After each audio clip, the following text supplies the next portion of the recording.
તો મિત્રો હવે તમને 460 વર્ષ ઘરડો કૂતરો બતાવું જે લાકડીના ટેકે ચાલે છે મિત્રો, અને તેની ઉંમર પણ ઘણી બધી થઈ છે. એટલે મિત્રો આપણને પણ અત્યારે જોઈને પણ મિત્રો દયા આવી જાય એટલો ઘરડો એક કૂતરો છે જે જંગલની અંદર રહે છે, અને તે એકદમ વૃદ્ધ કૂતરો છે. એટલે મિત્રો તે અને મોટો પણ છે મિત્રો. તેનો વજનની વાત કરીએ મિત્રો તો 400 કિલો તો મિત્રો ખાલી તેનો વજન હશે.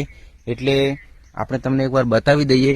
એટલે આપણે એકવાર મિત્રો જંગલની અંદર તો પહોંચી ગયા છીએ, પરંતુ થોડું ધ્યાન રાખીને ચાલવું પડશે, કારણ કે અહીંયા ઘણા બધા કૂતરા સિવાય પણ ઘણા બધા જાનવર રહે છે. એટલે આપણે થોડું ધ્યાન રાખીશું. બાકી જંગલ તમે જોઈ લો મિત્રો કે કેટલું બધું ભયાનક જંગલ છે, અને અત્યારે અહીંયા કોઈ પણ હાજર નથી, માત્ર ને માત્ર હું જ છું મિત્રો, અને બીજા પ્રાણીઓ છે ખાલી. કારણ કે જંગલની અત્યારે કોઈ આવતું નથી, માત્ર કોઈક દિવસ કોઈ લાકડા લેવા કે એવું એના માટે આવે છે, બાકી કોઈ આવતું નથી જંગલની અંદર. અને પ્રાણીઓ અને જાનવરો ઘણા બધા રહે છે, એટલે ધ્યાન રાખવું પડશે.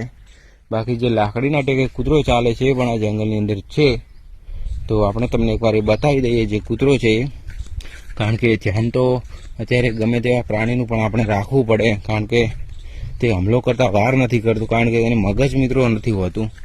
અને અત્યારે એવા ઘણા બધા પ્રાણીઓ હોય છે, તો આપણે થોડું ધ્યાન રાખીને અહીંયાથી જઈશું. અને એકવાર હવે જંગલની વચમાં જઈને જે કૂતરાનું લોકેશન છે ત્યાં જઈશું અને બતાવીશું તમને. તો ફરતા ફરતા આપણે જંગલની વચમાં તો આવી ગયા છીએ, પરંતુ આપણને મિત્રો હવે ફરી ફરીને તરસ લાગી ગઈ છે.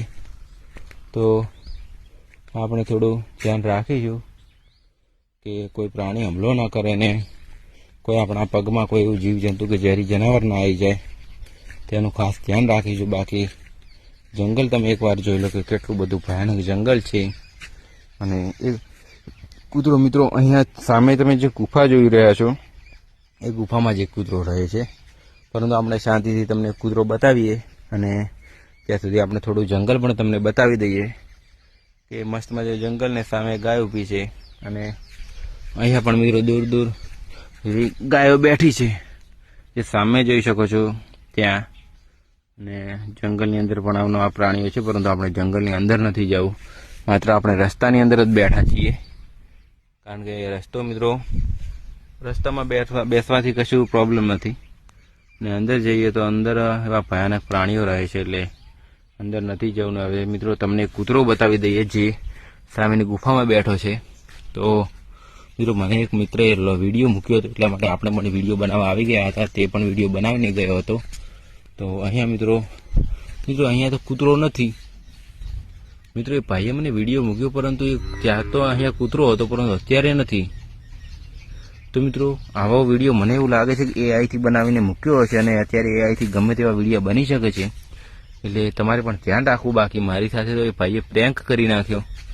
તો અત્યારે વિડીયો ઉપર વિશ્વાસ ન કરો, તમે નજરેથી જુઓ તો જ વિશ્વાસ કરવો. બાકી વિડીયો ઉપર તો જે મારી સાથે થયું એવું પણ તમારી સાથે થઈ શકે છે. એટલે વિડીયો ઉપર વિશ્વાસ કરો કે ન કરો એ તમારી ઈચ્છા. બાકી મારી સાથે અત્યારે પ્રેન્ક થઈ ગયો, એટલે આપણે વિડીયોને એન્ડ કરીએ.